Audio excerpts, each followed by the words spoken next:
All right, welcome folks to tonight's workshop on the truth about low back pain and sciatica. I am honored that you're spending some time with me here tonight, and we're gonna have a good time together. So let me share my screen.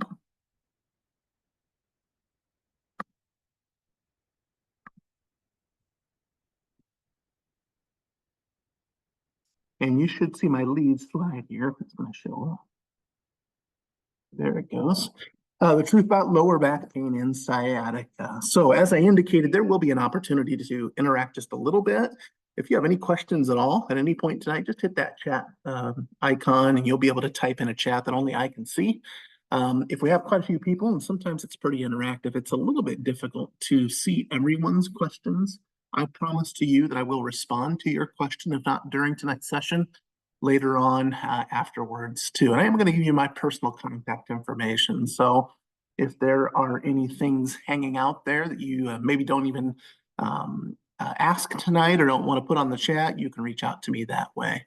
Who am I? Let me give you just a very brief introduction to help you understand who I am and why you should listen to me. First of all, I'm a physical therapist. I've been a PT for 28 years now. At least by the end of this year, it'll be 28 years. A proud graduate of the University of Iowa Physical Therapy Education Program that gets great marks for preparing excellent physical therapists. The honest truth, though, is I'm not going to teach you a lot of what I learned in physical therapy school. I did learn a lot, and it gave me a good baseline, but what you're going to learn are the things that I've learned through 28 years of experience treating a lot of people with lower back pain-related issues. I am a physical therapist. I've been with Kinetic Edge Physical Therapy now for my slide's getting old and I haven't updated this. It's 24 years by the end of this month. We founded the practice in 1998, so we're over 26 years in operation. We have 9 clinics in central and south central Iowa. Lower back pain is the single most common reason that people come to see us. And so we have, I think, over 60 PTs and other movement professionals in our practice. I've seen a lot of them, but you are drawing upon the experience of me and all these movement experts at Kinetic Edge Physical Therapy as we share information tonight. And one of the topics we're going to briefly touch upon is this 3D MAPS process. And I want to impress upon you the fact that your back does not exist in a vacuum. It is a part of a dynamic movement system. And as a result, understanding your back and ensuring that it works and functions and moves and does what it's supposed to do as efficiently as possible, you cannot consider the back without considering its closest neighbors. And so that is a very significant theme of tonight's workshop. What is the back and how is it impacted by the things around it? Now you might be thinking, is this really the place for me? Well, let me tell you who this workshop really is for. The people that come to see me oftentimes did not just start experiencing their back pain last week.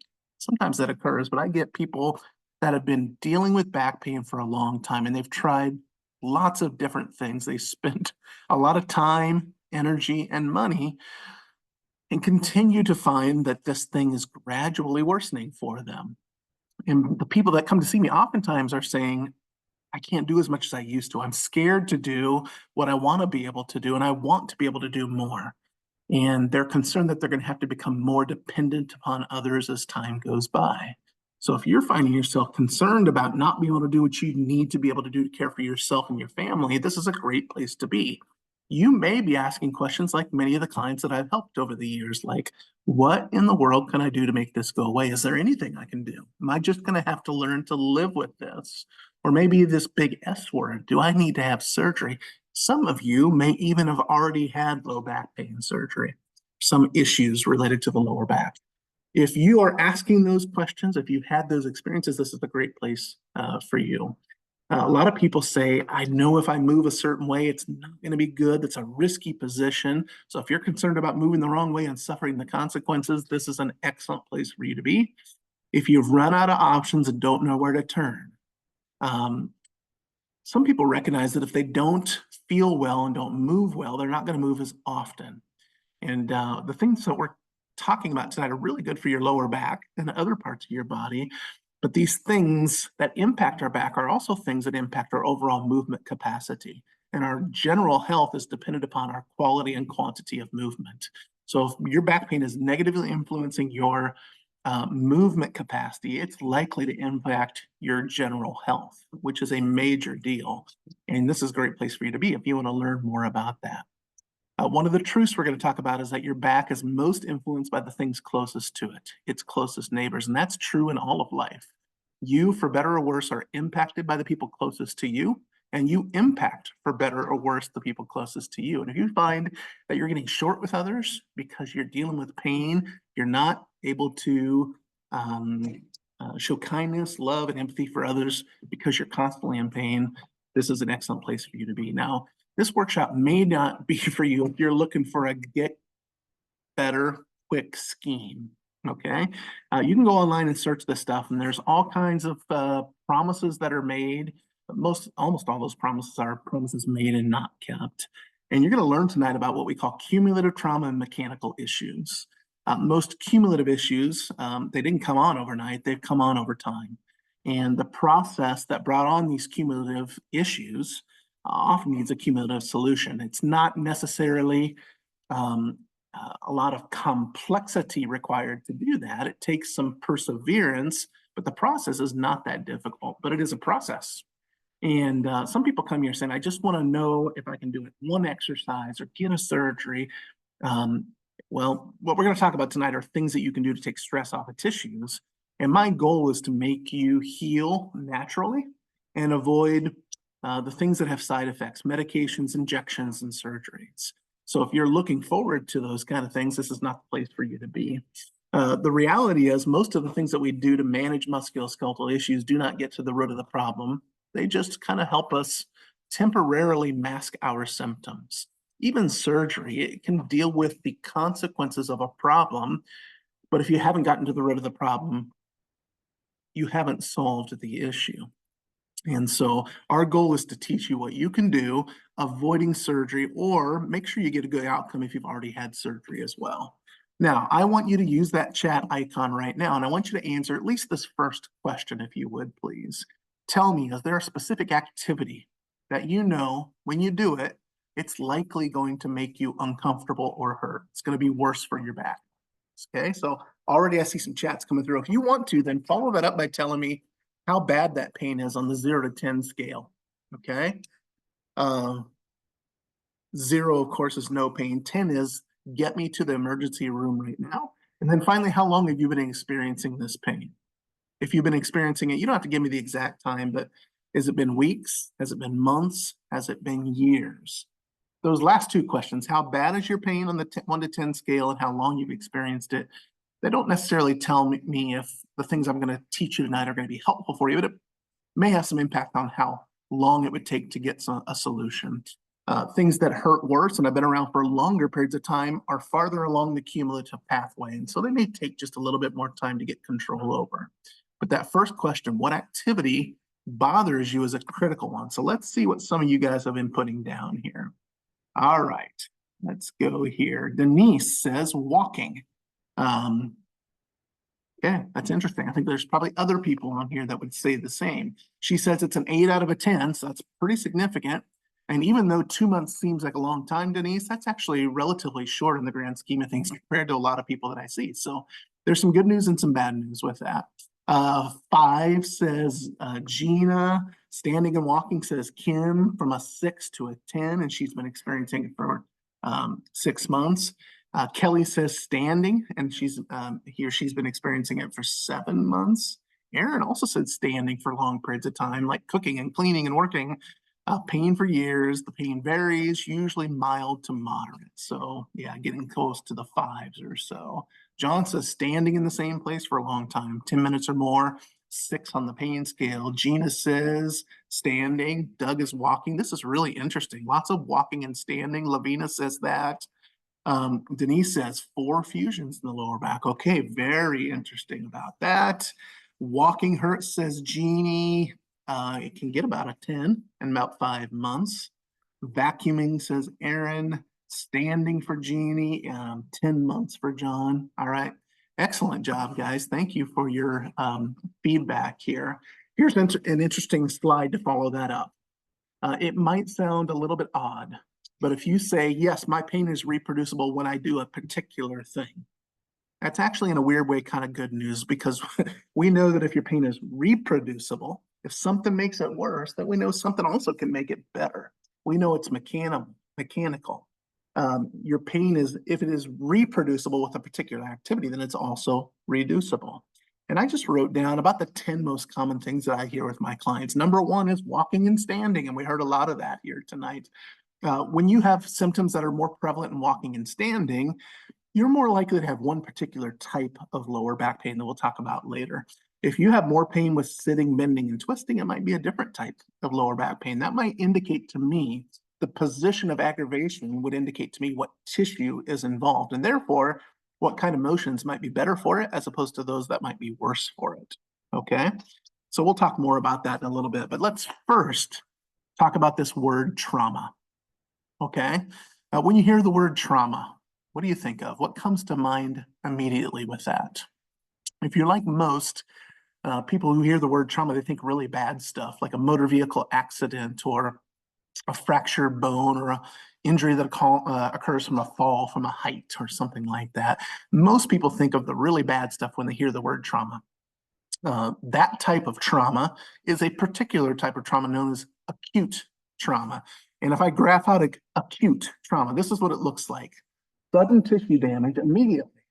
And then when the thing that brought on that tissue damage is removed from your body, the body naturally goes through a healing process. And depending upon the severity of the tissue damage, it will take more or less time to get back below that symptom threshold. And there are some unlucky people that have significant enough trauma that it doesn't ever get fully below the symptom threshold.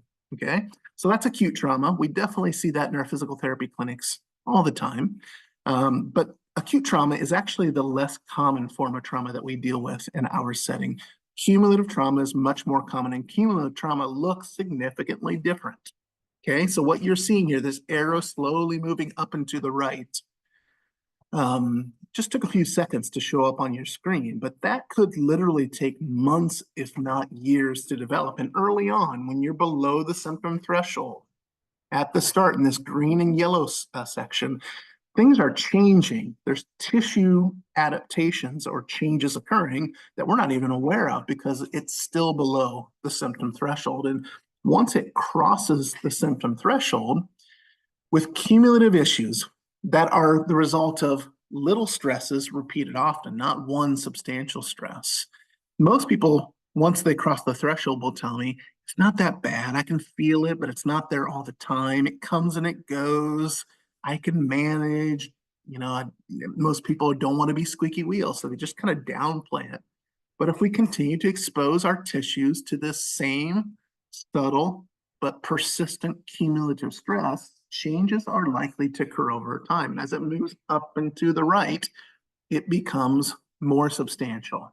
And we'll talk about how to determine how far along you are in that cumulative trauma pathway in just a little bit. But let's first talk about those buckets that you see there. Cumulative trauma can be, I think in my world anyway, I'm kind of a visual learner. And this is a good way to understand the very predictable course of cumulative trauma. Cumulative trauma may be slow and insidious and gradual, but it's kind of predictable. In the human body, when we are exposed to stressors and the body first begins to change, typically the first thing we're going to notice is fatigue. So if you can say, you know what, if I do a task that I'm not accustomed to doing, I need to break. I need to take more breaks. I can't do it as long. My body can't handle things like it used to. I'm 53 years old. I've been a physical therapist for over half my life. Practicing physical therapy is not terribly physically demanding most of the time. It's not like working in construction or in a heavy labor job, right? But I can tell you at the end of the week, this time of my life, I have more fatigue than I did when I was 25 years old and a young physical therapist. So already my body is experiencing cumulative trauma, and I'm experiencing that with some degree of fatigue. And like most, I'm like, yeah, I know it. I'm not a spring chicken. We're not going to last forever. That's typical. So we continue to do the same things. More water fills our bucket. And eventually, for most people, fatigue becomes more substantial. The next step in the process is discomfort. The best way for me to describe discomfort would be using two words: stiffness and soreness. People that get to this stage will say, it takes me a little bit longer to get my body going at the start of the day.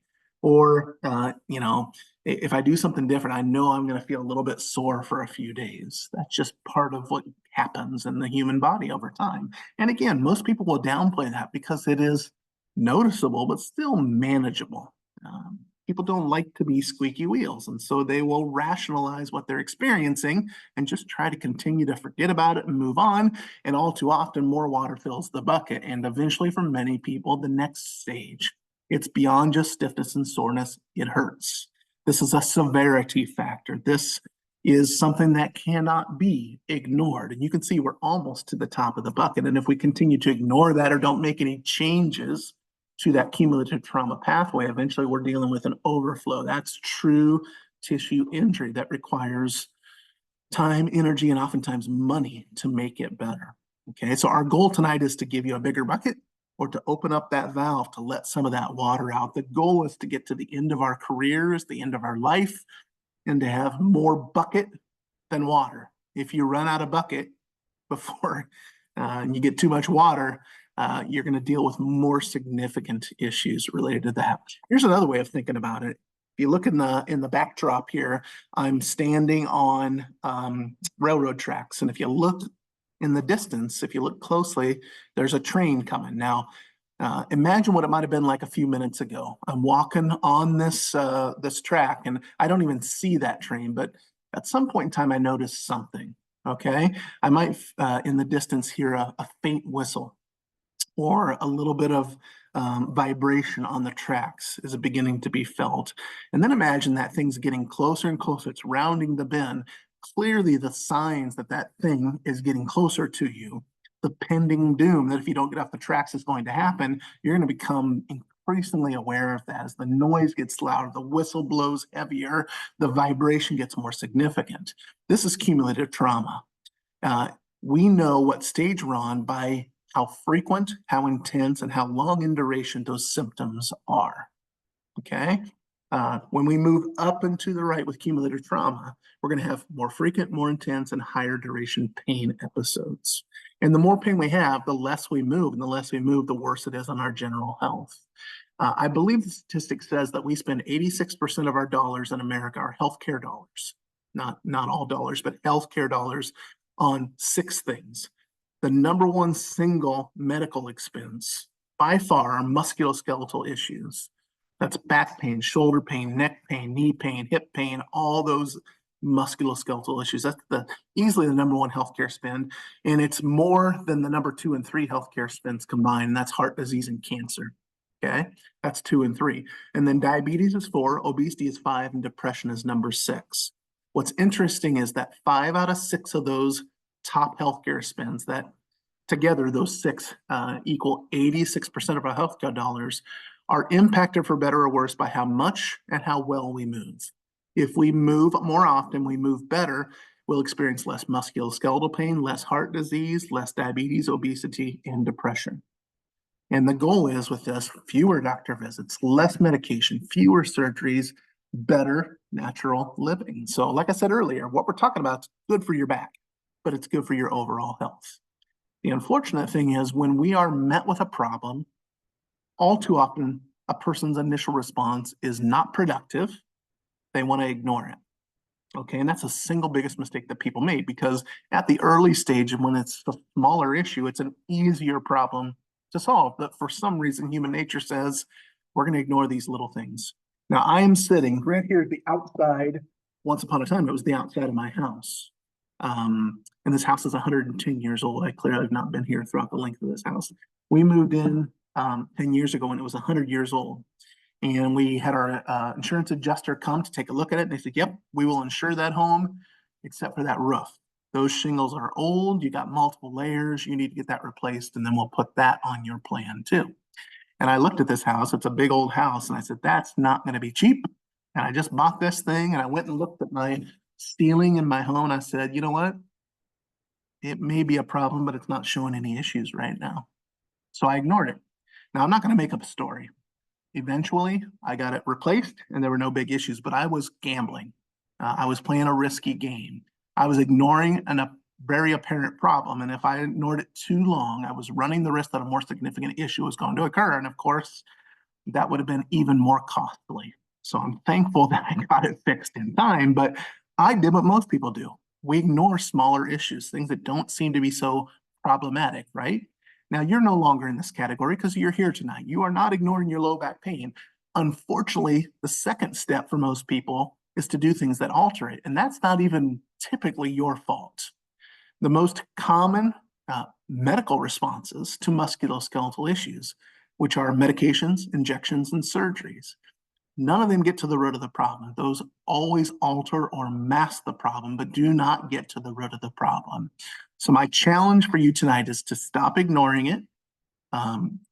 Recognize that altering it is not a solution, and get to the root of the problem, which is the true solution. We need to pull out that problem, that weed by the root.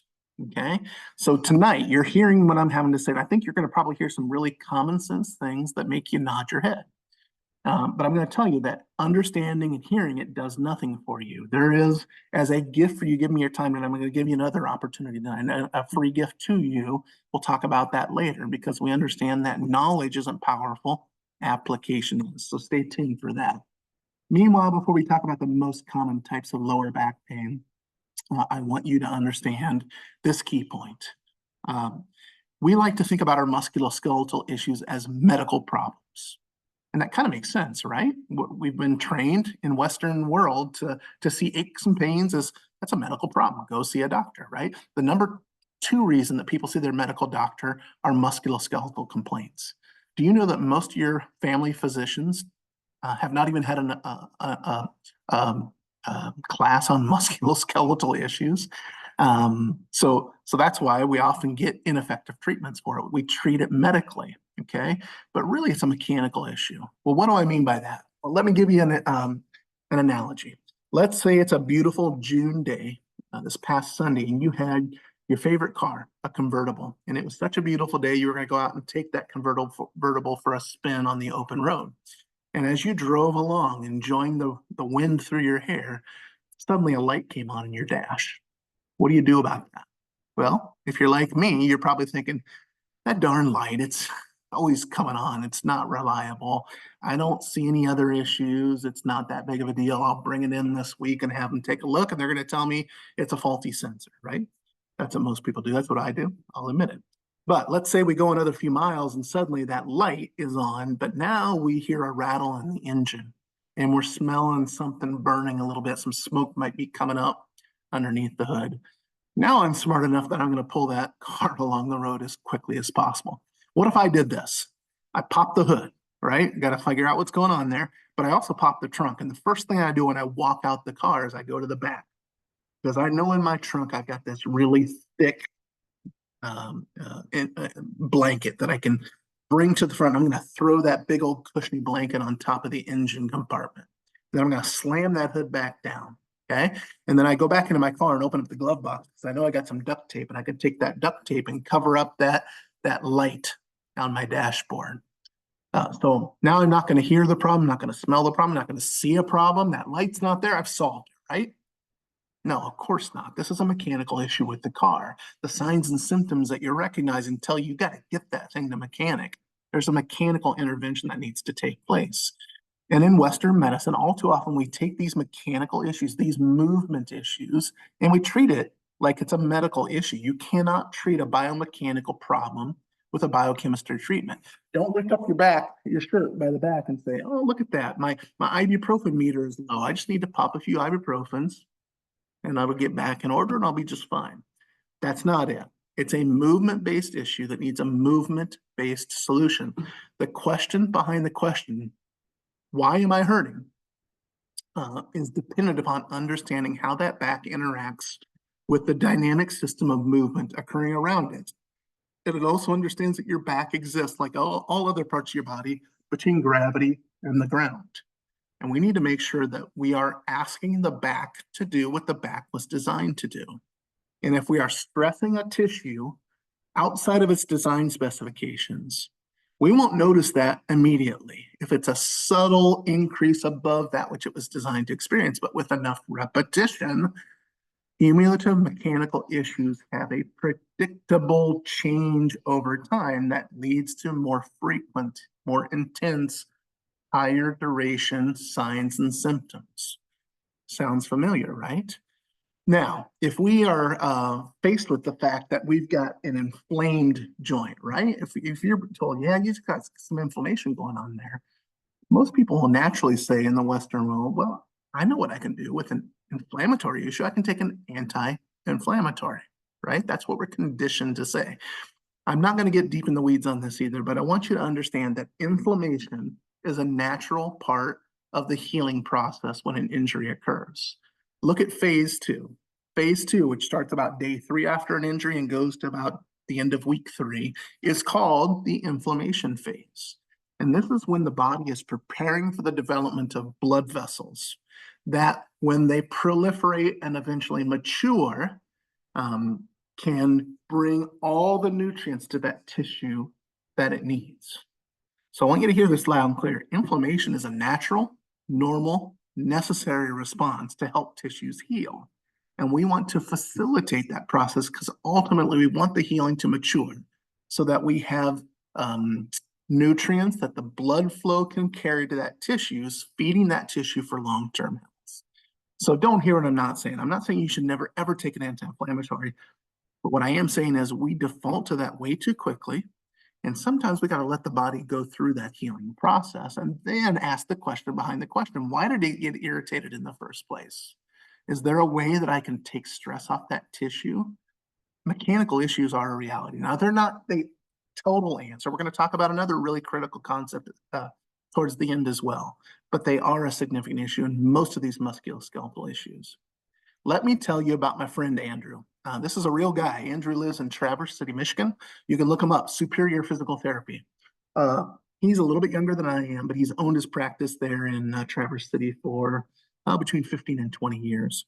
When Andrew was about 24, he began experiencing low back pain very significantly. This is actually between college and when he started grad school for physical therapy. And he did what everyone else did. He tried to ignore it, but it was too bad. It was significant. And he experienced it, I think, for over a year. And at times it was getting up to 10 out of 10. He eventually saw the doctor who gave him medicine. That helped for a little bit. Then he saw a specialist and got an injection. That helped for a little bit, but it always came back and it progressively worsened. And he actually had a surgery, a discectomy surgery. And he thought that was awesome. He felt great. Unfortunately, it had a recurrence. And he's like, I've done everything I'm supposed to. Why is this still occurring? It was so bad, even after the surgery, that he was given some pain medication, some narcotics. And one night in bed, his wife was sitting there listening to him breathe because he would stop breathing and she kept pushing him. And unfortunately, this is what happens with those pain medications. They are respiratory suppressors. And most people that have issues with that are not intending to have issues with it. They simply take more medicines because of desperate attempts to relieve pain that they stop their breathing and it causes them to die. I had like a 26-year-old gentleman. This has been probably between 15 and 20 years ago who didn't show up for his physical therapy appointment.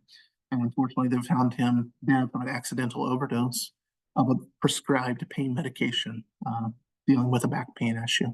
So understandably, Andrew was dealing with a lot of anxiety and depression of starting physical therapy school. Could he do it? And actually, he learned in physical therapy school that his hips lacked normal movement capacity. They couldn't rotate properly. So I'm not going to go into all the details now. We'll talk about that in a little bit.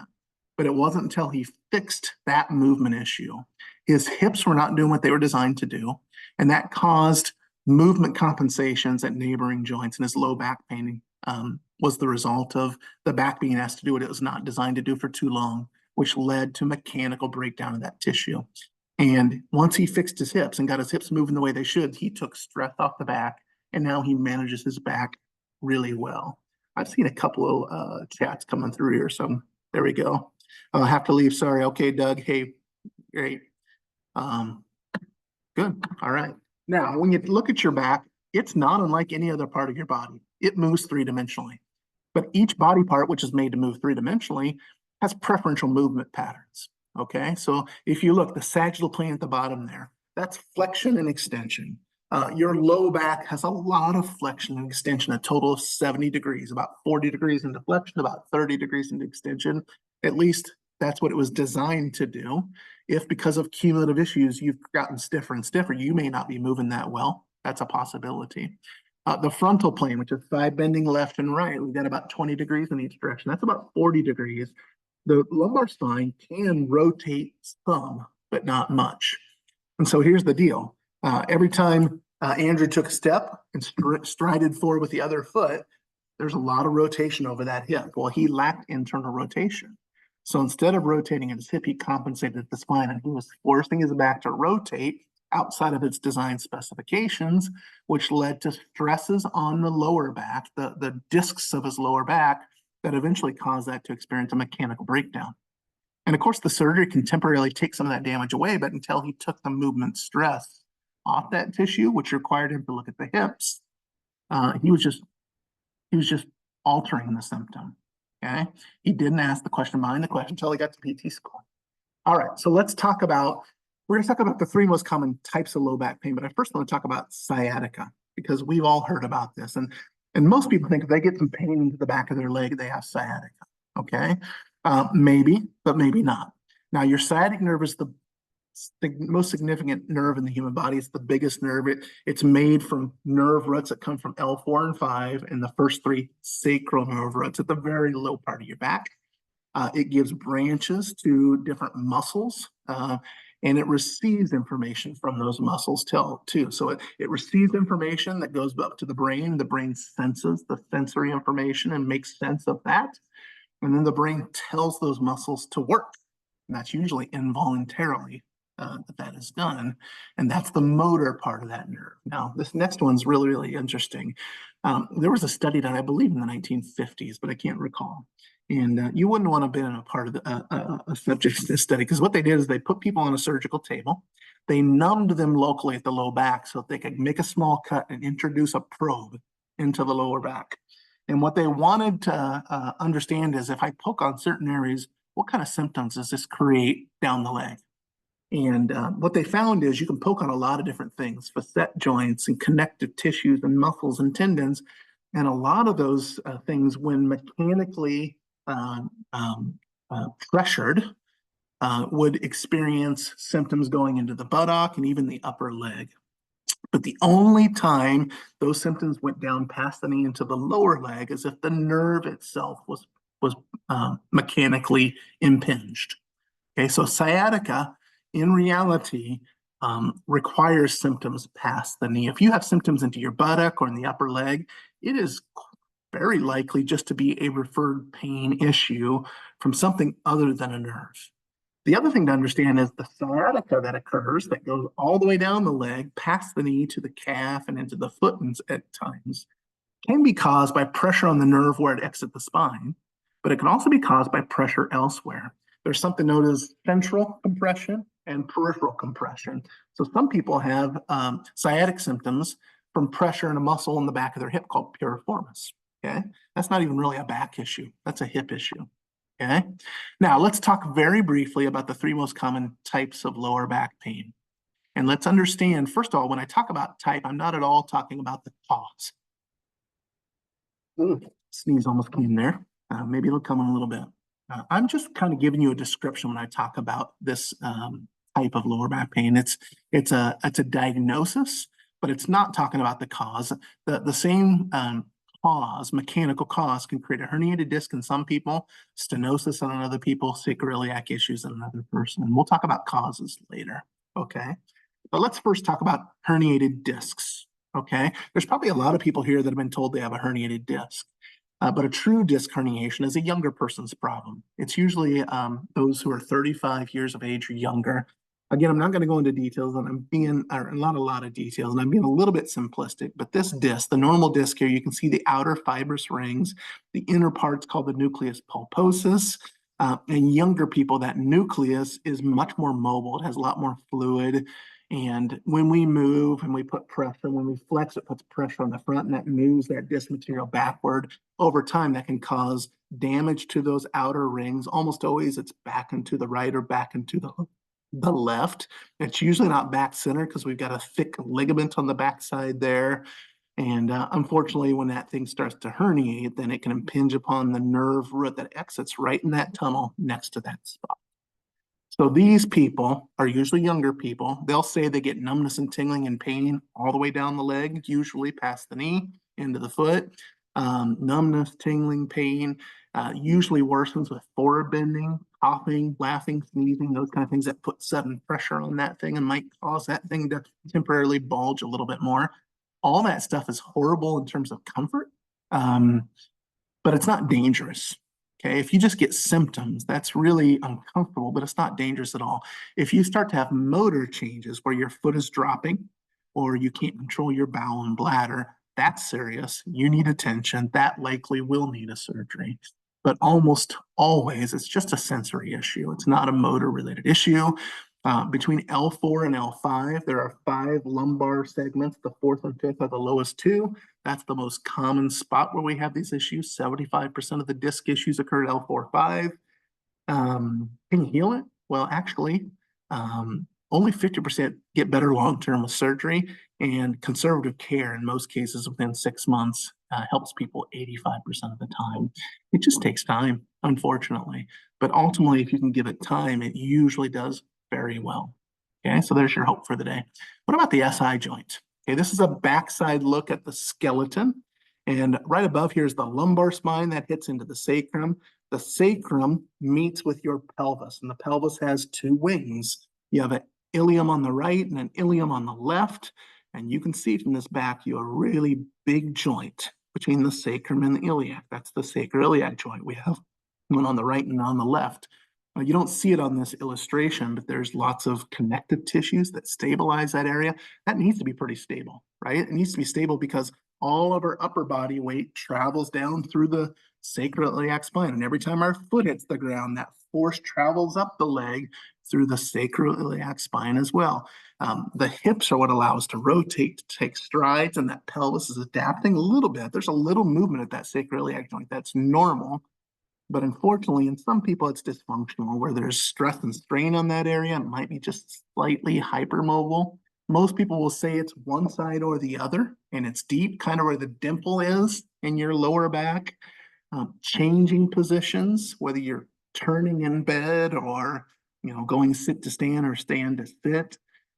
It rarely creates sciatica, but it sometimes does radiate around the groin and the lateral thigh. So if you're experiencing that, wrapping around to the front of your leg, that's probably SI joint related pain referrals. Okay, this is experienced by a lot of people of all ages. It's a little bit more common in women, particularly during pregnancy, because the body's preparing for the delivery of a baby through the canal, and the hormone changes that allow for more mobility for that to occur can create instability or extra mobility at the sacroiliac spine. Not to mention the fact that our stabilizer of the sacroiliac joint is our abdominal core, and that's going to get a little bit weaker over time too during the pregnancy process. Think about that. If there's supposed to be a little motion there, but that motion gets more significant, that's going to create mechanical stress, friction, which leads to an inflammatory response, which can put pressure on nerves that don't necessarily, it's not necessarily the sciatic nerve that travels down the leg, but those nerves that get irritated will send a signal to the brain that the brain translates as pain. Okay.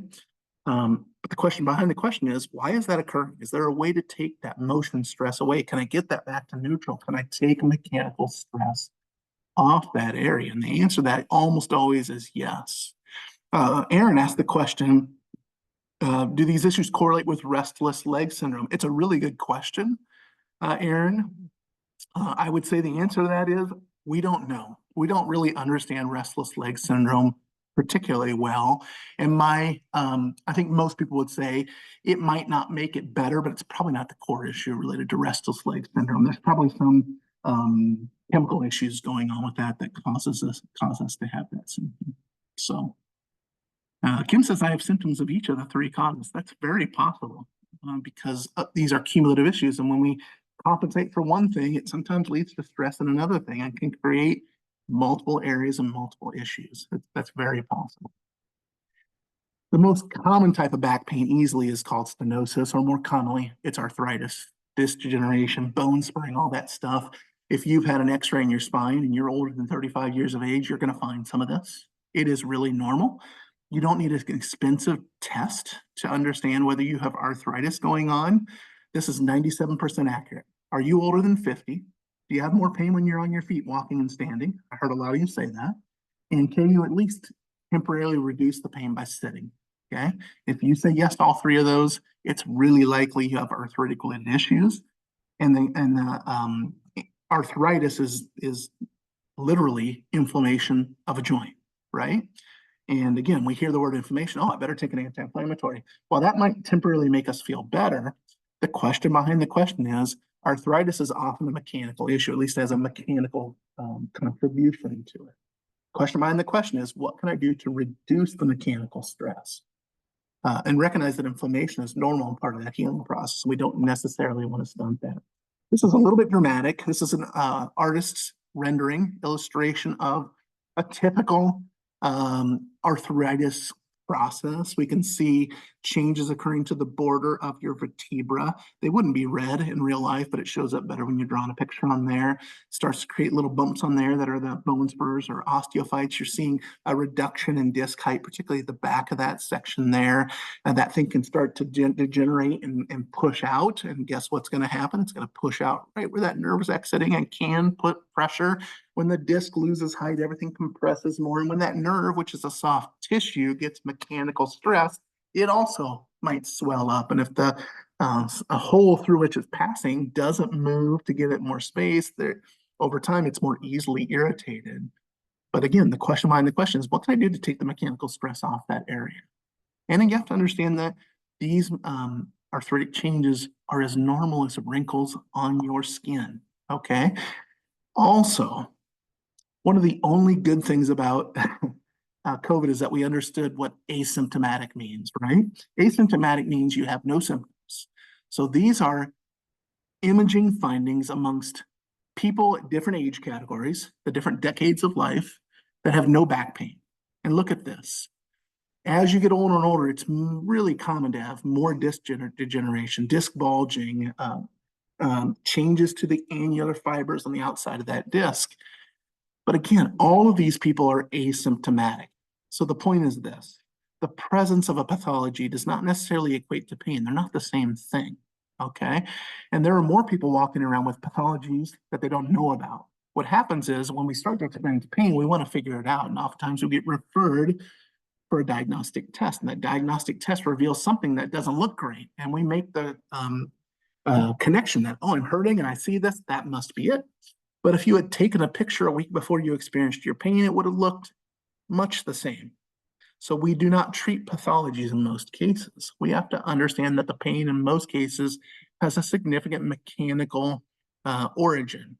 And we're better off treating the mechanical problem, the movement-based issue, to take the stress off the tissue. That's why understanding these three most significant causes is so important for you to find solutions that last, that aren't just altering the problem. Now, remember, a little bit ago I said that your back moves three-dimensionally. It's made most significantly to move in that sagittal plane, flexion and extension, but it also side bends, it also rotates. Every one of those joints moves three-dimensionally, and it needs a balance between mobility and stability. If you have a part, a joint, a movement segment that's way too mobile and not stable enough, that's a dysfunction. That's a problem. It's out of neutral. It's out of balance. Okay. And then there are other people that have way too much stability, not enough mobility. That's not good. We need a balance between mobility and stability. That's a funny word that I call mostability, a balance between mobility and stability. And when one area doesn't do what it was designed to do, oftentimes other neighboring areas are compensating. And when the areas that compensate experience stressors repeatedly, cumulatively, that are beyond what it was designed to do, makes it do more than what it was designed with regard to movement stress. There's a predictable cumulative trauma path that ensues with that. And so in the clinic, I talk a lot about Goldilocks. Goldilocks didn't want the porridge too hot or too cold. She wanted it just right. The bed, she didn't want too hard or too soft. She wanted just right. And your movement chain from your foot to your ankle to your knee to your hip to your back to your thoracic spine to your shoulder blade to your arms, you need just right motion at each link in that movement chain. And when one link has a dysfunction where it doesn't have a balance between mobility and stability, other close neighbors typically suffer the consequences with mechanical stress. So what are the true culprits in most cases for lower back pain and sciatica related issues? Well, the closest neighbor below your lower back is your hip. That was Andrew's issue. The closest neighbor above your lower back is your mid to upper back, your thoracic spine. We need to look at those two close neighbors very closely to understand, are there movement stressors that are being acted upon your lumbar spine due to a dysfunction at the close neighbors? In most cases, there's going to be something. We can even look at the feet. The feet, there was a continuing education opportunity that many PTs went to 30 or 40 years ago called When the Foot Hits the Ground, Everything Changes. There's a resultant chain of events that occurs when your foot hits the ground, when we act on the gravity is acting on the foot and then traveling up the body. And if your feet aren't doing what they're designed to do, up that chain, stressors are experienced, and that can impact your lower back. Now let's look at the hips first. This is the most significant culprit. And by the way, if you've had knee issues and lower back issues, the common denominator for that is the mutual neighbor, the hips. Think about what we do today. We sit in vehicles. We sit looking at computers in our desks. That sitting position, legs and trunk, puts our hips in a flexed position. What we're looking at here are your hip flexors. There's lots of muscles that make up your hip flexors. Some of those hip flexors start at your lumbar spine. That's called the psoas. Some of those muscles start on the inside of your pelvis. That's called the iliacus. Remember the ilium? Iliacus. The iliopsoas connects to your hip. And when we're in this hip flexed position and we maintain that position for longer periods of time, that muscle is going to adapt to the position that it's in, and it can get short and tight. And when it starts to get shortened and tight, when we stand up, it's going to pull forward on your lumbar spine, putting pressure on facet joints back there. It can lead to gradual cumulative wear and tear impact on the lumbar spine. It also might pull the pelvis forward, which also extends the lumbar spine and puts pressure on those facet joints. And so a balance of mobility and stability at your hips is really important. We have some people whose hips move too much and the knees fall inward. That's stressful on the knees below, and that changes the ramifications of movement up even into the lumbar spine as well. Your hips need a balance between mobility and stability. So does your thoracic spine. Now, I will tell you that it is really rare for the thoracic spine to be hypermobile. I've seen about 2 young adolescent girls that were gymnasts that were overly mobile at the thoracic spine. That is not common at all. Almost everyone has a tight thoracic spine. Do this for me, okay? You don't hear PTs say this much, but I want you to slouch, okay? When you slouch, you're moving in the flexed plane, okay? Now stay slouched and try to rotate to the right as far as you can. Try to rotate to the left as far as you can. When you slouch, you get locked down throughout the thoracic spine. Now think about what happens when we stand tall and we take a stride and our arm swings. That rotation is supposed to turn this motion from your feet to your trunk into this nice, efficient load, unload process to make the hips drive you so you can step after step after step and eventually jog and you run. If your thoracic spine doesn't move well, there's consequences elsewhere. And that lack of mobility at your thoracic spine, it is the common denominator for the neck and shoulder above and the lumbar spine below. So if you've had neck pain and lower back pain, it's really likely that your thoracic spine has a movement dysfunction. It's likely going to be stiff and tight. Enhancing mobility at that area of dysfunction, the thoracic spine, means that movement stresses aren't getting passed along to the closest neighbors. The feet. Okay, look at this guy on the limb. You can see that foot is pronating, and that results in mechanical changes to the knee. It moves into what's called valgus, or a knock-knee position, and that creates a hip adduction. The knee is in relative to the hip. That stresses the hip. That changes the lateral curvature of the spine, impacting the low back, the mid back, the neck. Shoulders can be out of line. Okay, so we do need to look at the feet. And in some cases, you got to give your feet proper support. I'm not going to go into this deeply either, but I think we too quickly give people arch supports, and there are muscular things that we can do to help protect and position the foot better. In fact, most foot issues are really hip issues. When the hip can't stabilize well, the knee falls in, the arch drops.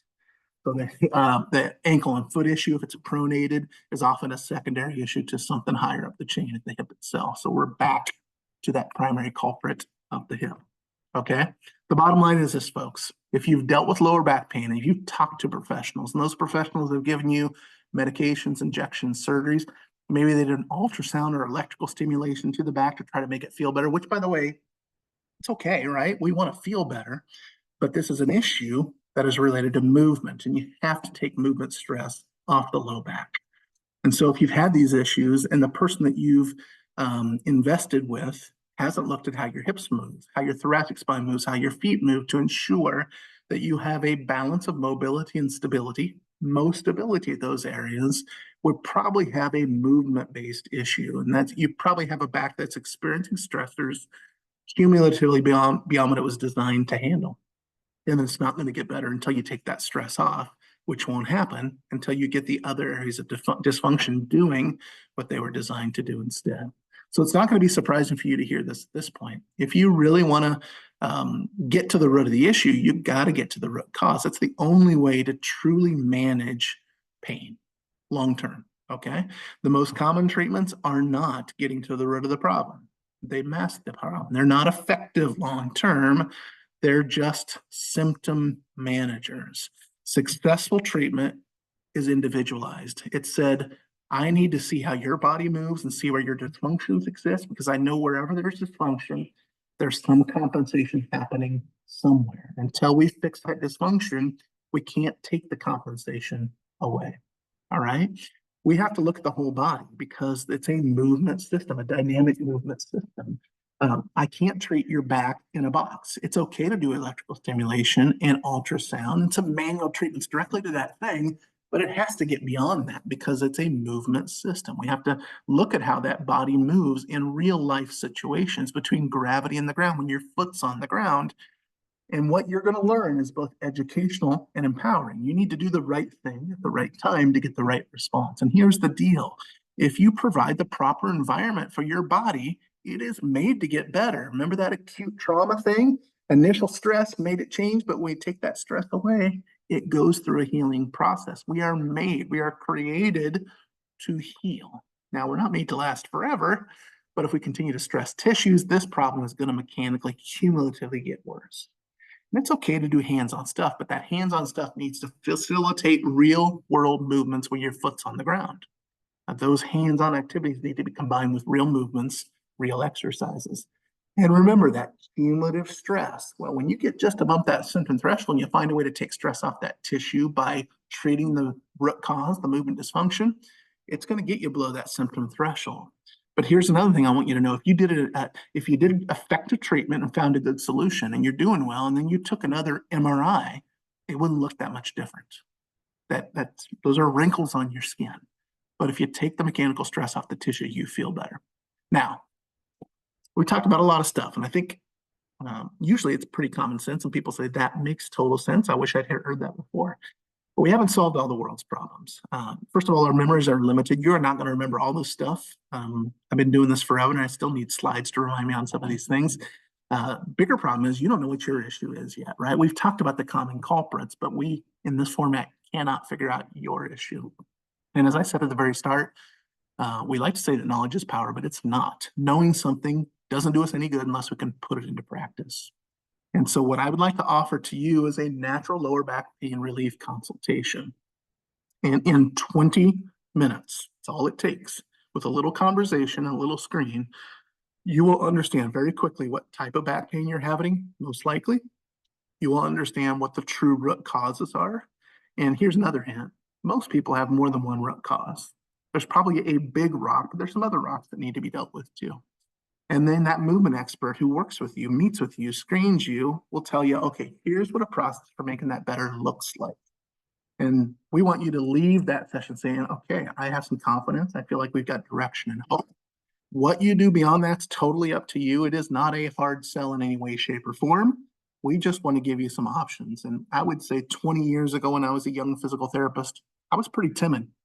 But I've been doing this long enough and recognize that so many people have wasted so much time and money doing things that don't get to the root of the problem that I need to be more bold about this. So I've gotten a lot more bold as time has gone by. I want you to take control of your own health by learning strategies to get to the root problem.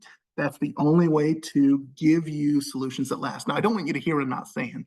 Do this and you'll be a 0 out of 10 pain. That's sometimes not the case. Sometimes it is, but sometimes it's not the case.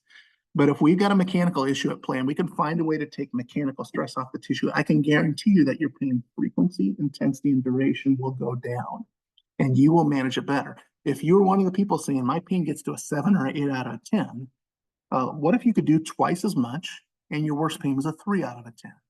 Those kind of successes happen all the time because you've taken mechanical stress off the tissue that's crying out for help. So one last analogy. Think about 3 guys side by side on an assembly line, each doing a little bit of work. Person A, person B, person C. Okay. What if person B said, I don't feel like working today. I don't feel like working this week, this month, this year. If person B stopped working, what impact is that going to have on person A to his right and person C to his left? Is person B going to hurt? No, he's not going to. Person A is going to compensate and do a little bit more. Person C is going to compensate and do a little bit more. And they can do that for a little while. But if they keep doing it, eventually they're going to have issues. They're being taxed more greatly. And if I were their supervisor and I saw person A and person C suffer, and I said, man, do you need a little back rub? Hey, would you need, I can give you some ibuprofen. Would that help you? You might say, well, it might feel okay for a little while, but it's person B there. Get him to do his job, and I'm going to be just fine. Okay. That's what natural healing is all about. Take the stress off the tissue and allow it to do what it's designed to do, not more than what it was designed to do. And you can do that without medications, injections, and surgeries in many cases. And you can avoid high risk procedures. Surgeries are high risk procedures, and the side effects of medication. A unique solution for your unique problem is what's going to give you a unique outcome. Now, the value of this actually is $150 because you're here tonight.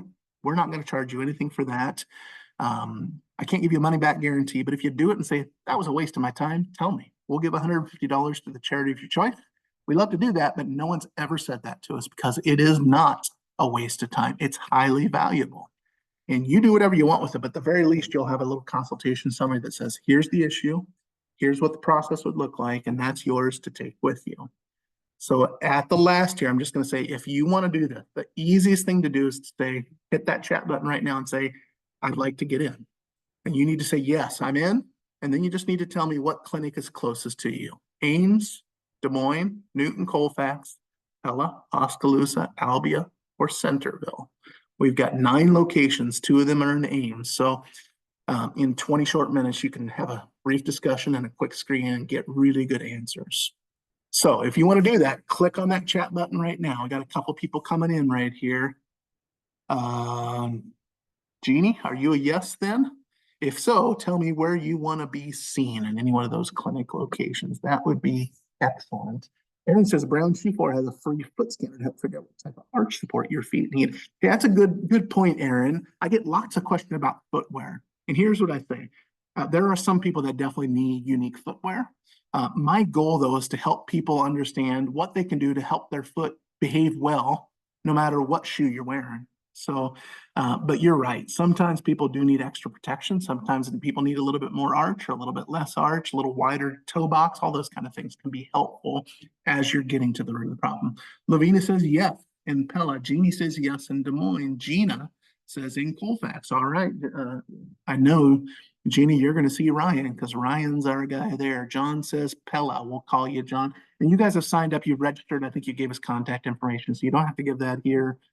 We will contact you with that. Let's see. Rosalie says she's in and she's in Ames. That's great. Tiffany just responded yes and no. We got you, Tiffany.